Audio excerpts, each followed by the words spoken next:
আসসালামু আলাইকুম সুপ্রিয় দর্শক, আমি বর্তমান মানিকগঞ্জ জেলার সিঙ্গার থানার জামিত ইউনিয়নের ডাউটিয়া গ্রামে অবস্থান করছি। তো আমরা এখানে যারা আছি সবাই আমরা এলাকার স্থানীয়। তো বেশ কিছুদিন যাবৎ আমাদের এই গ্রামে খুবই চিহ্নিত একজন ইয়াবা ব্যবসায়ী, সে দিনের পর দিন সে তার ব্যবসায়িক কার্যক্রম চালিয়ে যাচ্ছে।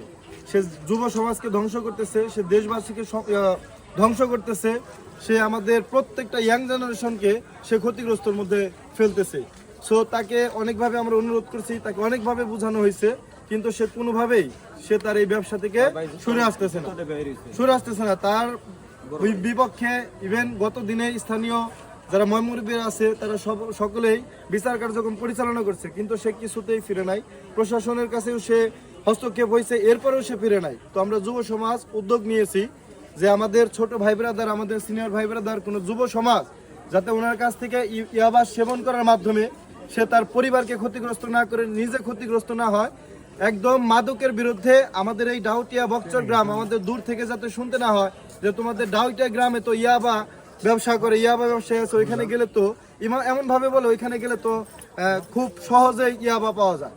সো এই আমাদের ক্ষতিগ্রস্তের মধ্যে যাতে না পড়তে হয়, মান সম্মানহীনতার মধ্যে যাতে না পড়তে হয়, আমরা যুব সমাজ উদ্যোগ নিয়েছি আজকে থেকে এই ডাউটিয়া গ্রামে, বকচর গ্রামে ৩ নং ওয়ার্ডে কোনো ধরনের কোনো মাদক ব্যবসায়ী থাকতে পারবে না। কোনো যুব সমাজ ধ্বংসের পথে যাতে না যেতে পারে সেই দিকে আমরা সোচ্চার থাকবো ইনশাল্লাহ। তো সেই সুবাদে এই মাদক বিরোধী অভিযান প্লাস হচ্ছে আমাদের এই ডাউটিয়া গ্রামে যাতে সে কোনোভাবেই এই মাদক ব্যবসা পরিচালনা করতে না পারে সেই লক্ষ্যে আমরা আগাবো ইনশাল্লাহ। তো সেই সুবাদে আমাদের শ্রদ্ধেয় বড় ভাই সে বিভিন্নভাবে তাকে বোঝানোর চেষ্টা করছে, হস্তক্ষেপ করার চেষ্টা করছে। ইভেন হচ্ছে তার উপরে এখন জীবন নাশের হুমকির একটা আভাস চলে আসছে। আমরা মাদক বিরোধী অভিযানে এসে যদি আমরা সেই প্রাণ নাশের হুমকিতে আমরা পড়ে যাই তাহলে এই যুব সমাজকে কে রক্ষা করবে?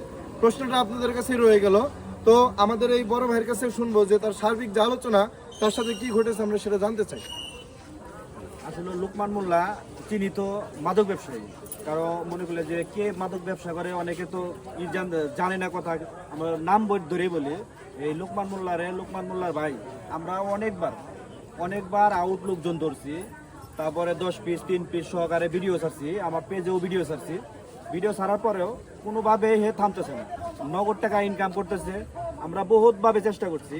এখন ও আমাদের এলাকারই এক লোকের কাছে বলছে যে আনোয়ার এত কথা বলে কেন, ওর কি সমস্যা, ও কথা বলে, ও যে বেশি কথা বলতেছে ওরে দেখে নিব। তারপরে আমার কাছে নিউজ আসে যে এখানে যে লোকমান আমার মারার জন্য বিভিন্ন ধরনের কলা কৌশল করতেছে, যে ইয়াবা ট্যাবলেট যারা খায় তাকে নাকি বলে ইয়াবা ট্যাবলেট হাও দিতেছে, হিরি দিতেছে। কিন্তু কালকে আমি 2 জন লোক ধরি, আমাদের এলাকারই 2 জন লোক ধরি ইয়াবা সেবন করে নিয়ে আসছে। যাই হোক, যেভাবে হোক আমরা ছাইরা দিছি। পরে আরো 4-5 জন আসছে যে কেন আমি বললাম যে থাপড় দিমো হ্যান ত্যান করবো, তোর ধরলাম, তোর ওভার থেকে নেক্সট টাইম আসবি না, এই ধরনের কথা বলার জন্য একটা হুমকি আসছে।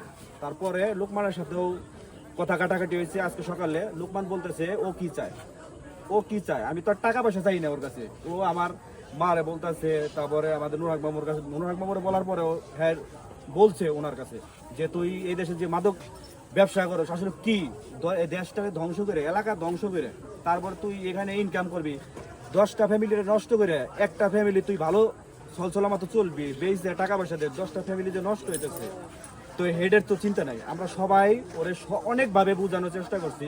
ইভেন কি ওর ভাই ওরে জুতাতে বাইরেছি লোকমান মোল্লারে, তারপরে কোনো ক্রমেই ও ফিরতেছে না। এবং কার বল কেরা ওরে লিড দেয়, আমরা একটা জিনিস জানতে চাই যে এই এলাকা তার স্ত্রী সহ এই মাদকের সাথে জড়িত, ব্যবসার সাথে জড়িত, কোনো ক্রমেই ভালো হইতেছে না। আমরা এলাকাবাসী উদ্যোগ নিয়েছি, শুক্রবারে আমরা একটা মানববন্ধন করুন। আপনারা আমাদের এলাকায় আসবেন না, যারা মাদক সেবন করেন আমাদের ডাউটে আসবেন না, দেখি ও মাদক কার কাছে বিক্রি করে। আর আমাদের এরপরে এটা আমরা মাদক সেবনকারীকে না, যে মাদক বিক্রি করে এই দেশে দোকান না থাকলে তো আর কাস্টমার আসবো না। আমরা এটার ব্যবস্থা নিতেছি, প্রশাসনের হস্তক্ষেপ হয়েছি। আমরা আজকে থানায় গেছি, থানায় অভিযোগ করা হয়েছে। মানিকগঞ্জে যদি যাওয়া লাগে, আমাদের যত ধরনের ফর্মালিটি আছে আমরা করব, কিন্তু আমরা এই দেশে কোনো বাবা ব্যবসায়ী বা বাবার ডিলার থাকতে পারবো না। এটাই আমাদের মূল উদ্দেশ্য, যে এখানে কোনো বাবার ব্যবসায়ী থাকতে পারবো না।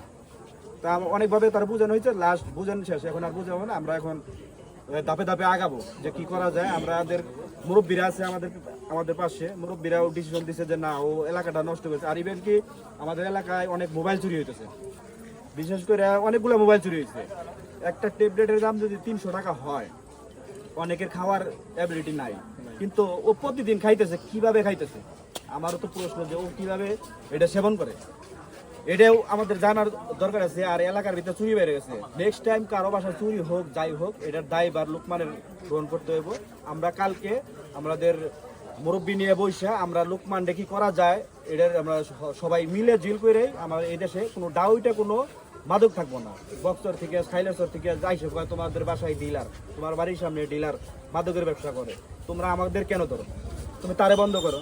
কালকে ইভেন কি কালকে ওই ফেসবুকেও একজনে কমেন্ট করছে, তো হ্যাঁ পরে যাই হয়েছে। এখন আমরা আমাদের একটাই কথা, এদেশে কোনো মাদক থাকবো না, মাদকরে না বলুন, কারণ যুব সমাজ আজকের যুব সমাজ আগামী দিনের ভবিষ্যৎ। আচ্ছা আমরা যদি আমাদের দাউইট এলাকার 80% লোক দেখি যে এটার সাথে জড়িত, মাদকের সাথে জড়িত, তারা ফ্যামিলির সাথে খারাপ ব্যবহার আচার করে, বাপ মার সাথে খারাপ ব্যবহার আচার করে, ফ্যামিলির ধ্বংস করে দিচ্ছে। আমরা ধ্বংসের পক্ষে না। একটা ফ্যামিলি মাদক বিক্রি করে ও অনেক টাকা পয়সা মালিক হয়ে যাবো বা ও ভালো থাকবো, আমার 10টা ফ্যামিলি যে নষ্ট করতেছে এটাও তো আমার দেখতে হবে। এ পর্যন্তই আমার কথা শেষ। নাসির মামা আছে, 2-4টে কথা বলেন।